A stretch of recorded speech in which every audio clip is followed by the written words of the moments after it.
Salve, salve, camaradas, e aí, tudo suave com vocês?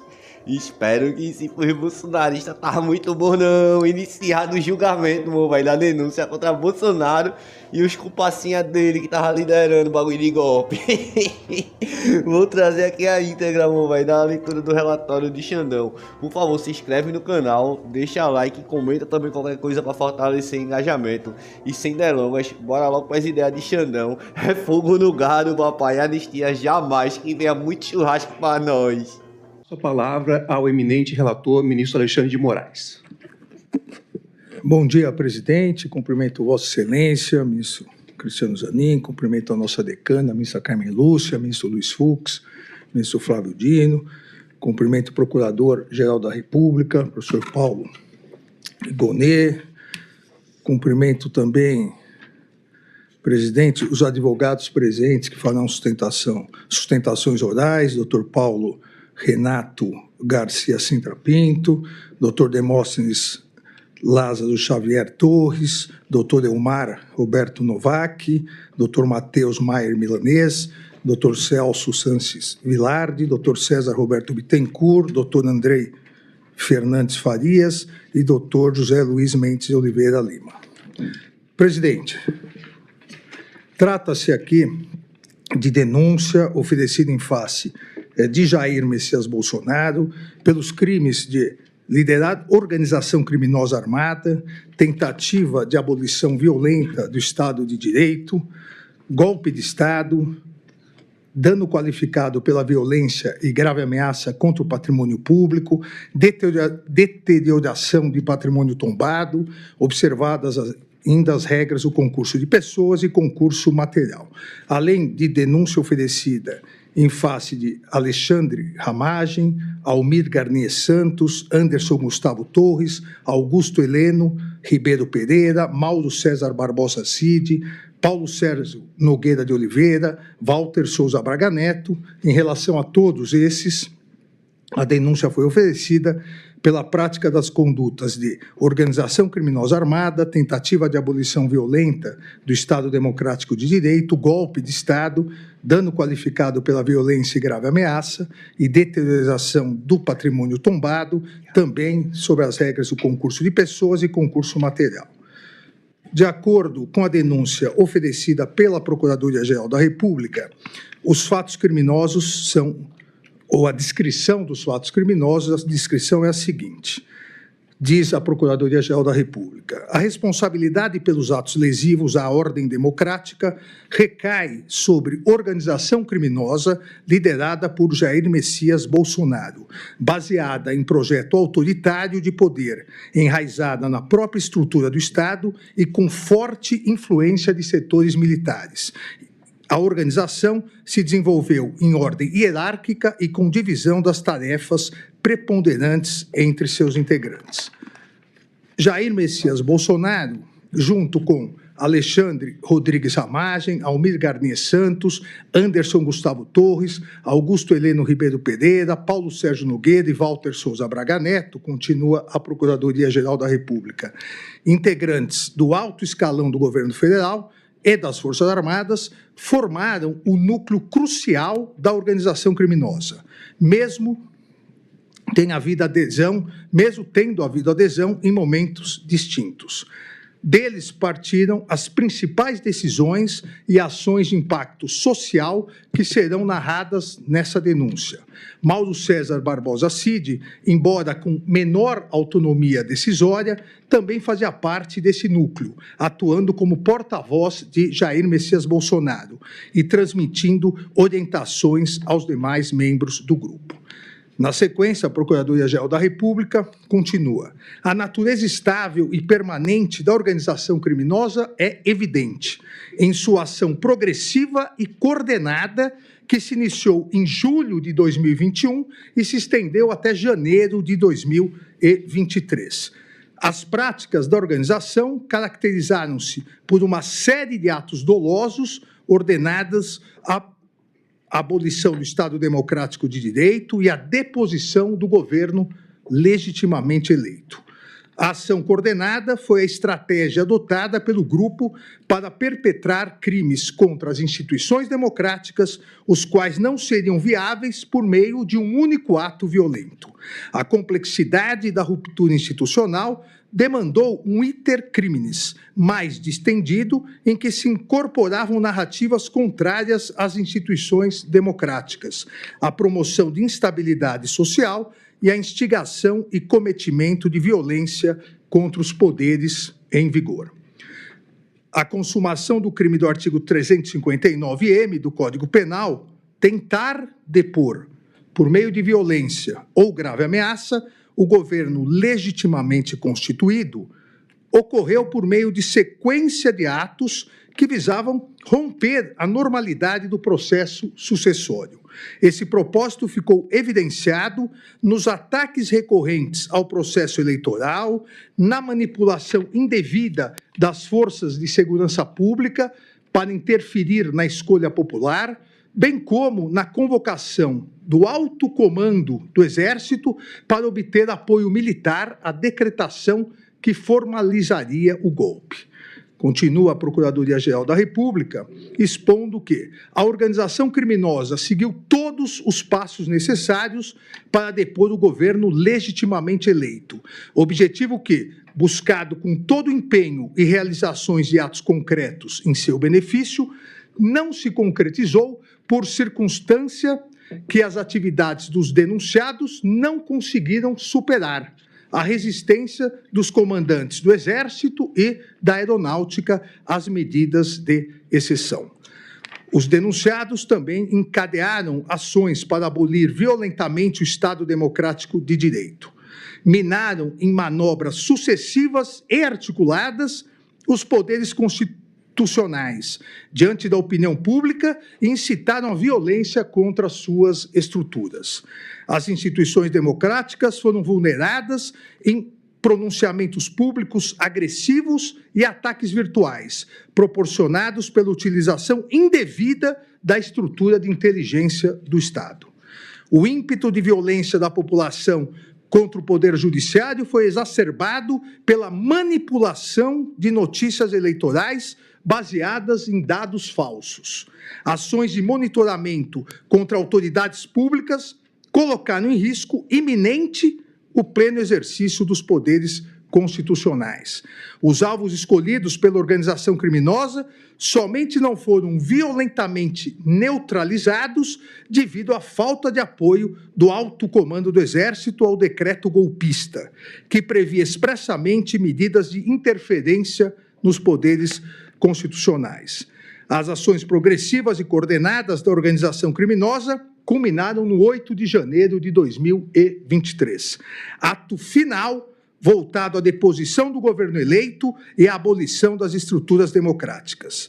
Os denunciados programaram essa ação social violenta com o objetivo de forçar a intervenção das Forças Armadas e justificar um estado de exceção. A ação planejada resultou na destruição, inutilização e deteriorização de patrimônio público, incluindo bens tombados. Todos os denunciados, diz a Procuradoria-Geral da República, em unidade de desígnios e divisão de tarefas, contribuíram de maneira significativa para o projeto violento de poder da organização criminosa, especialmente para a manutenção do cenário de instabilidade social que culminou nos eventos nocivos. A organização criminosa, por meio de seus integrantes, direcionou os movimentos populares e interferiu nos procedimentos de segurança necessários, razão pela qual responde pelos danos causados, conforme o artigo 163, parágrafo único, 1, 3 e 4 do Código Penal. É importante, diz a Procuradoria-Geral da República, dar relevo a que os tipos penais dos artigos 359-L e 359-M do Código Penal referem-se a crimes de atentado, que prescindem do resultado naturalístico para se consumar. A concretização desses tipos é verificada pela realização de atos executórios que serão detalhados a seguir, voltados a um resultado doloso, mesmo que este não tenha sido alcançado por circunstâncias alheias à vontade do agente. Ainda conclui a Procuradoria-Geral da República, em resumo, que evidenciou-se que os denunciados integraram organização criminosa cientes de seu propósito ilícito de permanência autoritária no poder. Em unidade de desígnios, dividiram-se em tarefas e atuaram de forma relevante para obter a ruptura violenta à ordem democrática e a deposição do governo legitimamente eleito, dando causa ainda aos eventos criminosos de 8 de janeiro de 2023, na Praça dos Três Poderes. A partir disso, a Procuradoria-Geral da República denunciou pelos crimes já descritos anteriormente no relatório. Ainda, presidente, na cota de oferecimento da denúncia, em 18 de fevereiro de 2025, há pedidos da Procuradoria, inclusive a concessão de acesso a todas as defesas de todas as provas utilizadas na denúncia, inclusive a colaboração premiada. Em 19 de 2 de 2025, determinei a notificação dos denunciados com cópias da denúncia da íntegra da colaboração premiada, uma vez que, mesmo a lei autorizando o sigilo da colaboração premiada até o momento do recebimento da denúncia, entendi por bem abrir o sigilo da colaboração premiada antes desse momento, para que todas as defesas pudessem, como fizeram, impugnar eventuais questões em relação à colaboração premiada. E, então, a notificação dos denunciados com cópias da denúncia, da íntegra da colaboração premiada e da decisão, e da minha decisão, para oferecimento de respostas no prazo de 15 dias, como determina expressamente o artigo 4º da Lei 8.038, de 1990, que rege os procedimentos nos tribunais superiores e no Supremo Tribunal Federal. Assim como já me adiantei, determinei o levantamento do sigilo da petição 11767, no qual foi homologado o acordo de colaboração premiada, firmado entre a Polícia Federal e Mauro César Barbosa Cid. Na mesma data, ainda deferi o pedido da Procuradoria-Geral da República e autorizei a todas as defesas o amplo acesso aos elementos de prova já documentados nas PETs 11.108, 11.552, 11.781, 12.159, 12.732, para pleno conhecimento das investigações relacionadas a todos os denunciados. Determinei ainda que a Secretaria Judiciária disponibilizasse as referidas mídias e gravações no acompanhamento processual, da mesma maneira que foram disponibilizados todos os documentos. Todos os denunciados foram devidamente notificados, apresentaram suas defesas prévias. Em resumo, as principais teses apresentadas pela defesa foram impedimento, suspeição e ausência de imparcialidade deste ministro relator e dos ministros Cristiano Zanin e Flávio Dino. Essas teses foram apresentadas pelas defesas dos denunciados Anderson Gustavo Torres, Augusto Heleno Ribeiro Pereira e Paulo Sérgio Nogueira de Oliveira. Segunda tese, a incompetência do Supremo Tribunal Federal e, subsidiariamente, se não a incompetência do Supremo Tribunal Federal, a incompetência desta primeira turma, pleiteando o julgamento pelo plenário do Supremo Tribunal Federal. Essas teses defensivas foram apresentadas por Almir Garnier Santos, Anderson Gustavo Torres, Augusto Heleno Ribeiro Pereira, Jair Messias Bolsonaro, Paulo Sérgio Nogueira de Oliveira. Diversas nulidades que serão tratadas no momento adequado, como a ilegalidade na apresentação de resposta simultânea entre os acusados e o colaborador, ofensa ao princípio da indivisibilidade da ação penal, ausência de amplo e restrito acesso aos elementos de prova constante nos autos, existência de document dump, ilegalidade da decisão que determinou a instalação do inquérito 487, existência de prova ilícita, e a chamada pesca probatória. Essas nulidades foram apresentadas em sua somatória pelas defesas de Augusto Heleno Ribeiro Pereira, Jair Messias Bolsonaro, Paulo Sérgio Nogueira de Oliveira, Walter Souza Braga Neto. Também foi apresentada a tese defensiva pela defesa de Jair Messias Bolsonaro, de aplicação das regras do juízo de garantias ou algo semelhante nas ações penais originárias no âmbito desta Suprema Corte. As defesas de Jair Messias Bolsonaro e Walter Souza Braga Neto apresentaram, também como tese defensiva, a nulidade do acordo de colaboração premiada firmado entre a Polícia Federal e Mauro César Barbosa Cid. Por seu lado, a defesa de Mauro César Barbosa Cid apresentou o pedido de confirmação da validade da colaboração. Também pediram, na sequência, a inépcia da denúncia, todas as defesas, de Alexandre Ramage Rodrigues, Almir Garnier Santos, Anderson Gustavo Torres, Augusto Heleno Ribeiro Pereira, Jair Messias Bolsonaro, Paulo Sérgio Nogueira de Oliveira e Walter Souza Braga Neto. Também todas as defesas alegaram ausência de justa causa para o oferecimento da denúncia. Na sequência, presidente,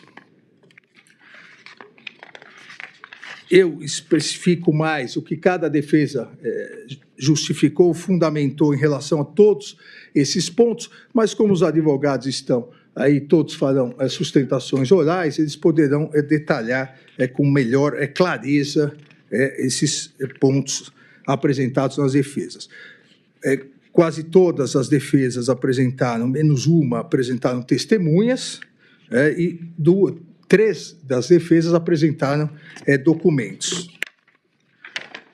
Em virtude da apresentação desses documentos, nos termos do artigo 5º da Lei 8.038, quando apresentados documentos pelas defesas na defesa prévia, é necessário que a Procuradoria se manifeste sobre o que foi apresentado. E a Procuradoria foi devidamente intimada e se manifestou sobre as defesas prévias em 13/3/2025.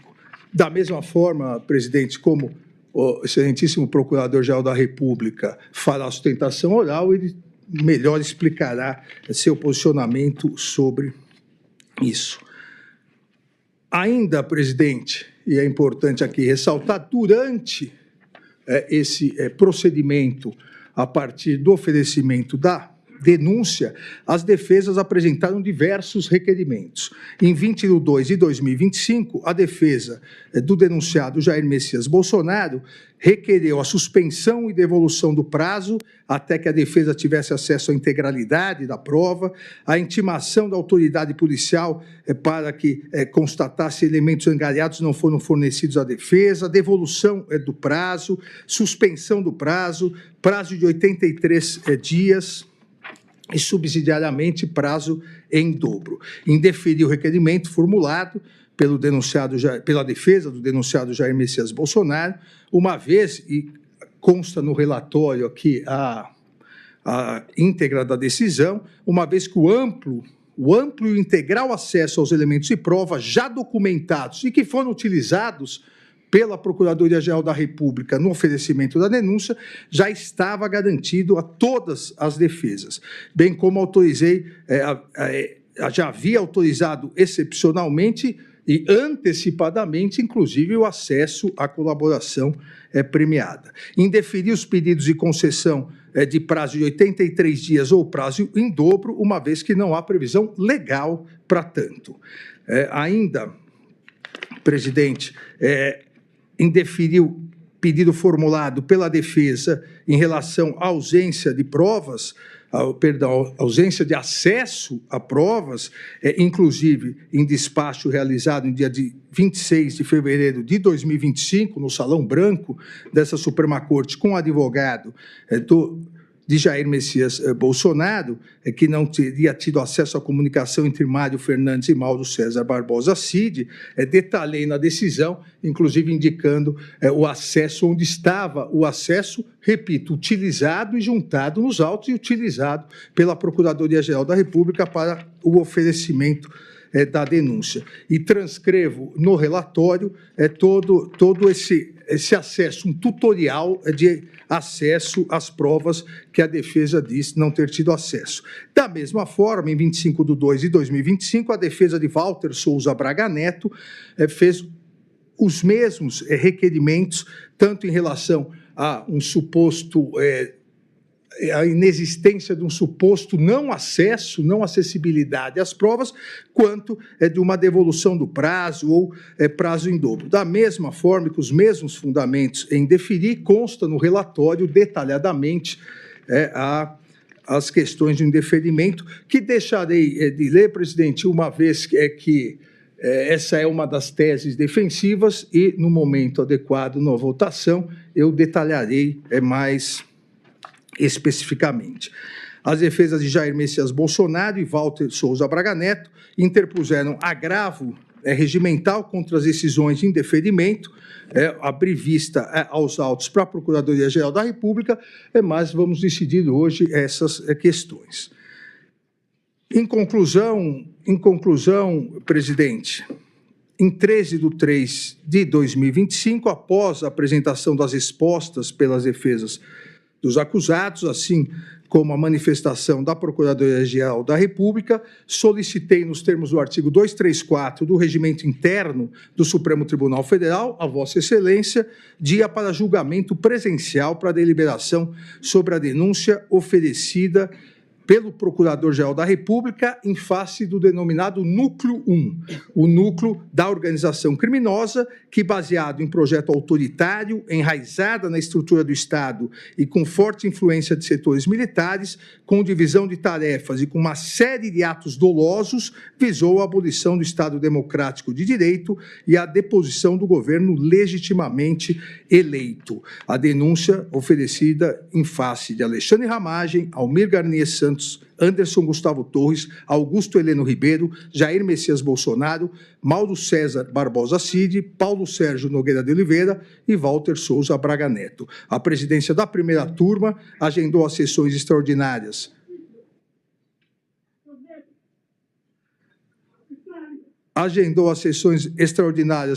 para os dias 25 e 26 de março de 2025, com início às 9h30 e término às 12h30, bem como manteve a convocação da sessão ordinária para dia 25 de março à tarde e sessão extraordinária para o dia 26. É o relatório, presidente.